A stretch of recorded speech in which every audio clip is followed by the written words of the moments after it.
Halo guys, assalamualaikum warahmatullahi wabarakatuh. Welcome to my channel, sahabat berhijrah belajar hidup dari jalan cerita.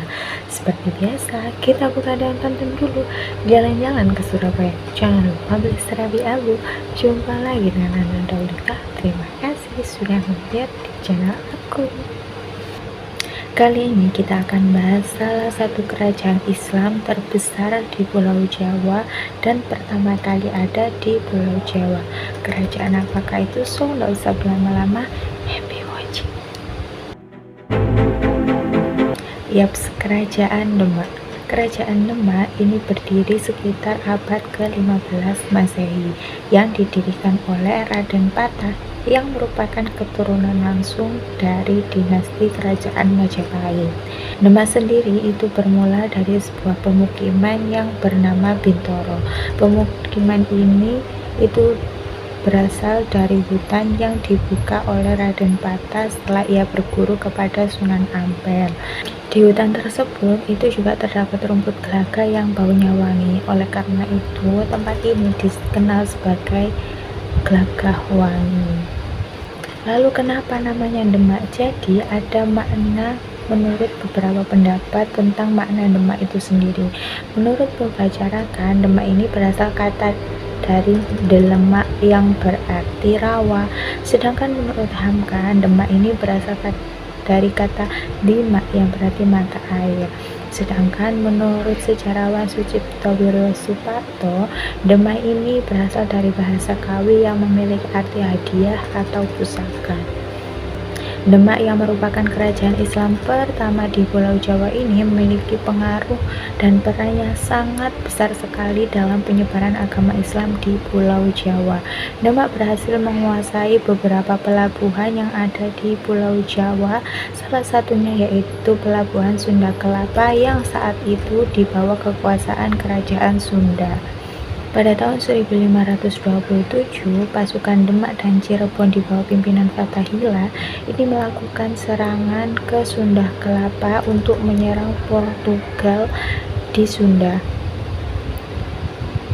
Nah, kemudian mereka pun memenangkanlah pelabuhan tersebut dan diberi nama Jayakarta. Di luar Jawa sendiri, Demak juga menguasai beberapa daerah seperti Jambi dan juga Palembang di Sumatera bagian timur. Selain itu juga ada banyak sekali kemajuan Demak dalam bidang-bidang seperti militer, ekonomi, politik. Apa saja sih? Kita masuk. Yang pertama ada dalam bidang militer. Nah, Demak sempat merasa terancam dengan kedatangan Portugis di Malaka. Kemudian ia pun mengirimkanlah itu beberapa armada lautnya untuk melawan Portugis di Malaka.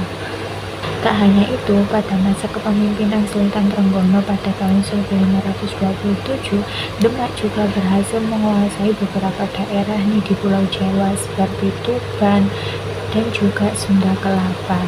Selain itu, pada tahun 1528, Demak juga berhasil menguasai Madura. Pada tahun 1529-nya menguasai Madiun.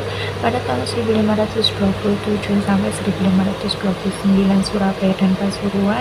Kemudian Kediri pada tahun 1529 juga, serta Malang pada tahun 1529 sampai 1545. Sayangnya Sultan Trenggono meninggal pada saat penyerangan Panarukan di Situbondo pada tahun 1546, hingga kemudian tahtanya pun digantikan oleh Sunan Prawoto. Dengan kata lain, Demak pada saat itu ini belum menyentuh wilayah kerajaan Blambangan. Sedangkan Maulana Hasanuddin dan juga Panglima Perang Kerajaan Demak pada saat itu yaitu Fathahillah ini diperintahkan oleh Sultan Trenggono untuk menaklukkan Banten Gira. Sedangkan Sunan Kudus itu menjadi imam Masjid Demak pada saat itu. Yang kedua dalam bidang ekonomi. Nah, karena letak dari kerajaan Demak itu sendiri berada di pesisir utara Pulau Jawa, jadi Demak ini berhasil menguasai pelabuhan-pelabuhan utama di sana seperti Surabaya, Sunda Kelapa, kemudian ada juga Madura, Tuban, Semarang, Jepara, Cirebon, dan juga sektor dari pertanian dan juga perdagangan itu juga cukup maju pada zaman itu. Selain itu, beras menjadi komoditas ekspor yang paling dominan di Demak tersebut. Sistem perekonomian Demak juga didukung oleh beberapa mata uang yang digunakan pada zamannya, mulai dari mata uang koin lokal Demak itu sendiri, kemudian koin Portugis, serta koin dari dinasti Ming. Yang ketiga ada dalam bidang politik, dan Demak sendiri itu kan memang dipimpin oleh seorang raja maupun sultan. Nah, akan tetapi untuk ke daerah-daerahnya itu Demak memiliki atau menggunakan perpanjangan tangan seperti adipati-adipati yang memimpin kadipaten. Kalau sekarang itu kayak kabupaten gitu. Nah, pada saat itu Surabaya, Madiun, dan juga Tuban memiliki tokoh-tokoh adipati yang cukup berpengaruh pada masa itu. Lalu siapakah sih sosok raja yang pernah memimpin kerajaan Demak? Kita masuk. Yang pertama ada Raden Patah. Nah, Raden Patah ini memimpin dari tahun 1500 hingga 1518 Masehi. Nah, Raden Patah sendiri merupakan masih keturunan dari kerajaan Majapahit dan istrinya yang berasal dari Cina. Nah, Raden Patah ini pada masa kepemimpinannya Demak menjadi pusat awal penyebaran Islam di Pulau Jawa. Kemudian yang kedua ada Adipati Unus. Nah, Adipati Unus ini memimpin setelah kematian dari Raden Patah pada tahun 1518. Ia dikenal dengan keberaniannya yang sangat luar biasa hingga dia ini mendapatkan gelar Pangeran Sabrang Lor. Adipati Unus ini juga pernah memimpin penyerangan melawan Portugis loh pada penyerbuan di Malaka. Nah, sayangnya Adipati Unus ini meninggal di pertempuran sehingga ia kemudian digantikan oleh raja ketiga, yaitu Sultan Trenggono atau Sultan Trenggana. Jadi Adipati Unus ini memimpin dari tahun 1518 hingga 1521 Masehi.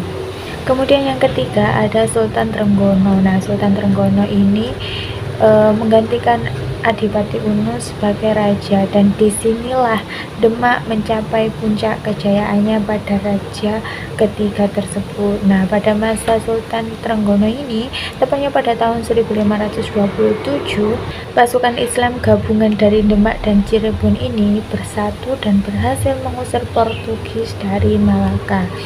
Nah, kemenangan tersebut menandai bahwa mereka ini menguasai Sunda Kelapa pada saat itu, dan mereka mengganti nama pelabuhan tersebut dengan nama Jayakarta atau kemenangan yang sempurna. Nah, Jayakarta inilah kemudian yang lama-kelamaan menjadi Batavia dan juga menjadi Jakarta, sekaligus menjadi ibu kota dari negara ini. Tak hanya itu, kerajaan ini pun memperluas lagi pemerintahnya dan berhasil menguasai beberapa wilayah di sekitarnya seperti Pasundan sampai ke Jawa Barat, kemudian sekaligus Jawa Timur juga. Nah, Jawa Timur daerah yang mereka kuasai ini meliputi ada Surabaya, Malang, Kediri, Madiun, Pasuruan, dan masih banyak lagi. Sayangnya pada tahun 1546 Sultan Trenggono meninggal di pertempuran Panarukan di Situbondo. Yang keempat yaitu Sunan Prawoto. Nah, Sunan Prawoto ini merupakan putra dari Sultan Trenggono. Namun hal tersebut ditentang oleh Pangeran Surowiyoto. Nah, di mana siapa Pangeran Surowiyoto ini? Jadi dia ini adalah kakak kandung dari Sultan Trenggono, which is berarti itu adalah pamannya Sunan Prawoto tersebut. Nah, Pangeran Surowiyoto ini itu juga berupaya untuk menduduki kekuasaan menggantikan Sultan Trenggono.